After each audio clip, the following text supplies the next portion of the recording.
Hello student, एक बार फिर से आपका स्वागत है आपको जुड़े स्मार्ट स्टडी क्लासेस में। हाँ, तो हमारी इंटरमीडिएट की इंग्लिश की क्लास चल रही थी और जिसमें चल रहा था आपका मोस्ट इंपोर्टेंट क्वेश्चन। क्या चल रहे थे? Most important question and answer series.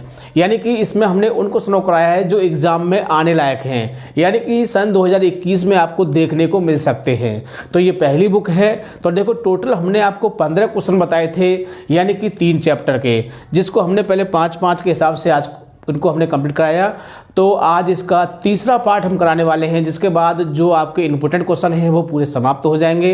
फिर इसके बाद हम इसकी एक और सीरीज निकालेंगे जो बाकी चैप्टर बचे हैं। इस तरह से आपके जो भी क्वेश्चन हैं वो बहुत ही आसानी से पूरे हो जाएंगे और आप उनको याद भी कर सकते हैं। ठीक है, तो बहुत ही महत्वपूर्ण क्वेश्चन है। इन क्वेश्चनों को आपको बहुत ही अच्छी तरह से करना है। ठीक है, तो हम 2 पार्ट आपको प्रोवाइड कर चुके हैं और आज हम तीसरा पार्ट आपको प्रोवाइड कर देंगे, जिसको आपको बहुत ही अच्छी तरह से देखना है और देख लो।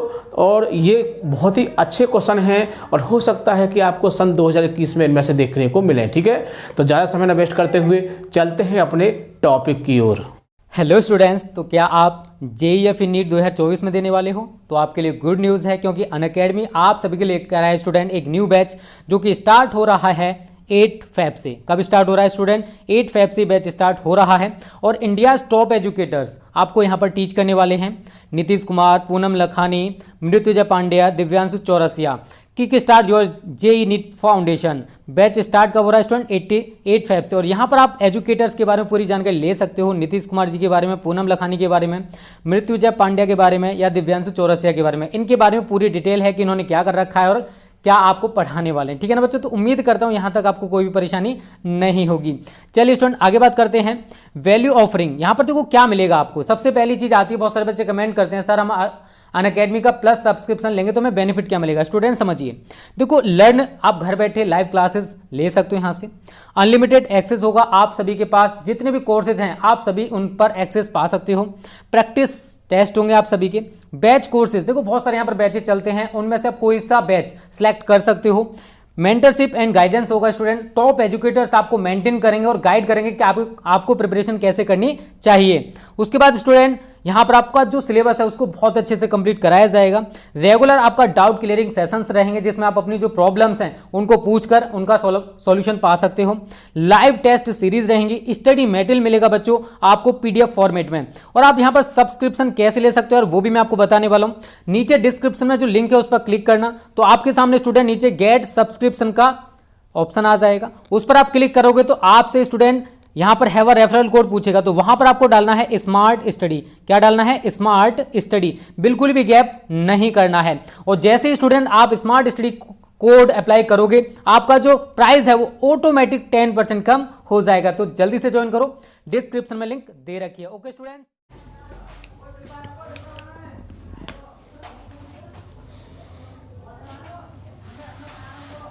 क्लास 12th इंग्लिश, यानी कि 12th क्लास की इंग्लिश की क्लास चल रही थी हमारी, और जिसमें चला था हमारा पार्ट 3, यानी कि क्या चल रहा था? Most important question and answer.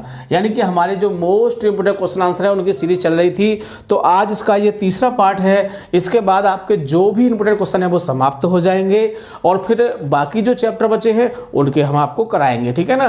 तो देखो, केवल हम 5 क्वेश्चन लेते हैं ताकि आप इन्हें बढ़िया तरह से याद कर सकें, यानी कि बहुत ही आसानी से आप इनको याद कर सकते हैं, क्योंकि 5 क्वेश्चनों को याद करना कोई ज़्यादा बड़ी बात नहीं है। आपने यदि वीडियो को 2 या 3 बार अच्छी तरह से देख लिया तो मैं मानता हूं कि आपको बहुत ही आसानी से याद हो जाएंगे और थोड़ा बहुत आपको पहले से भी याद होगा। ठीक है ना? तो बहुत ही आसानी से आप कंप्लीट कर सकते हैं, बिल्कुल भी आपको दिक्कत नहीं होगी। ठीक है ना? तो चलते हैं, पहला क्वेश्चन देखते हैं इसका। 11वां क्वेश्चन है, क्योंकि 2 पार्ट हम इसके आपको प्रोवाइड कर चुके हैं। तो what did the fellow traveller, यानी कि ये एक चैप्टर आपका फेलो ट्रैवलर का है और 4 क्वेश्चन हमने किससे लिए हैं? जो आपका होम कमिंग चैप्टर है, फतिक वाला, बहुत ही अच्छा चैप्टर है। हो सकता है कि इस बार एक क्वेश्चन आपको उसमें से देखने को मिले। ठीक है ना?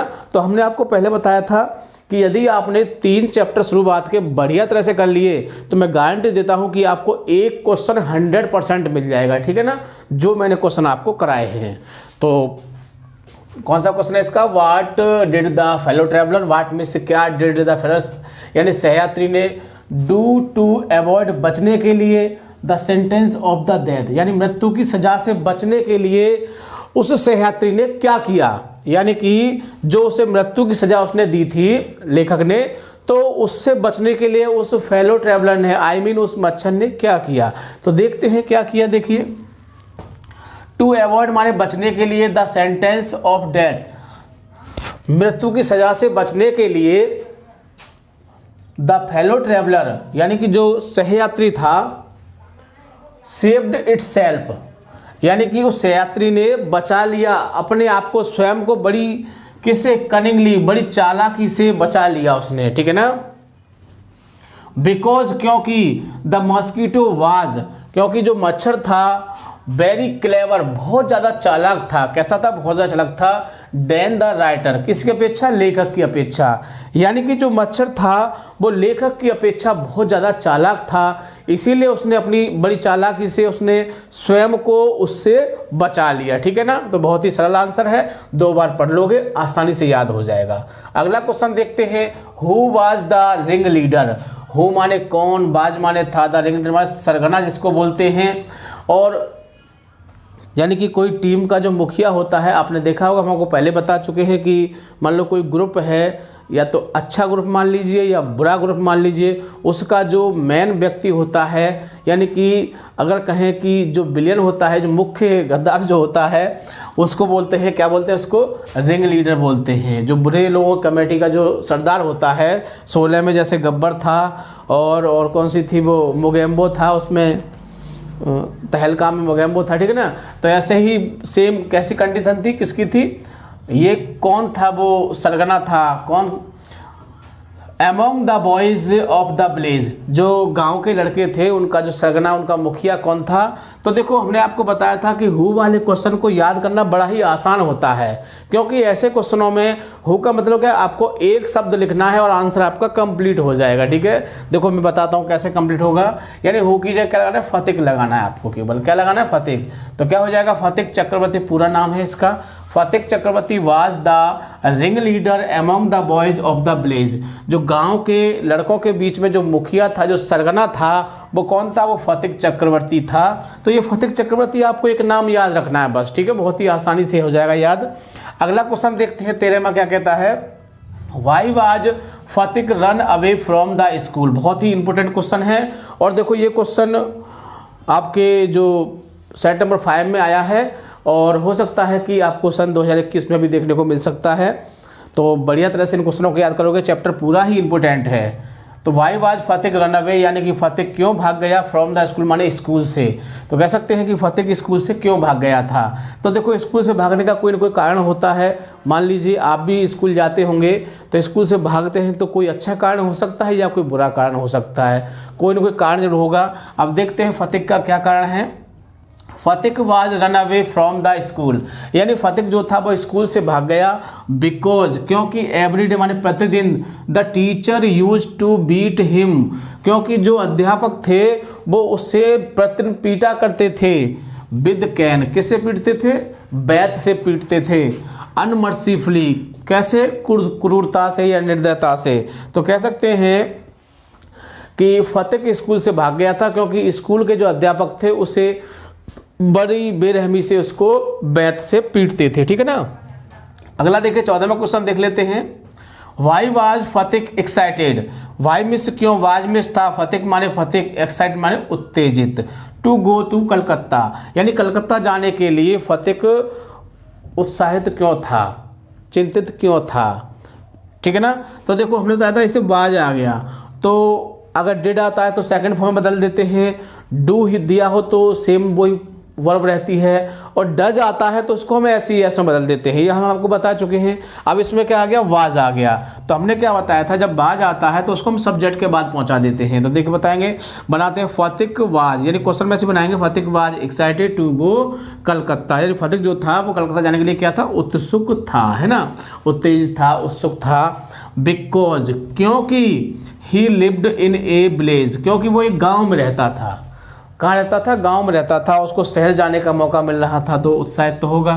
एंड ही वांटेड, वह चाहता था, टू सी देखना, ए बिग सिटी, एक बड़े शहर, और वह एक बड़े शहर को देखना चाहता था, इसीलिए कलकत्ता जाने को क्या था, उत्सुक था। ठीक है, तो बहुत ही अच्छा क्वेश्चन है और बहुत ही हमने सरल लैंग्वेज में लिखा है। 2 बार हम वीडियो को देख लोगे आसानी से याद हो जाएगा।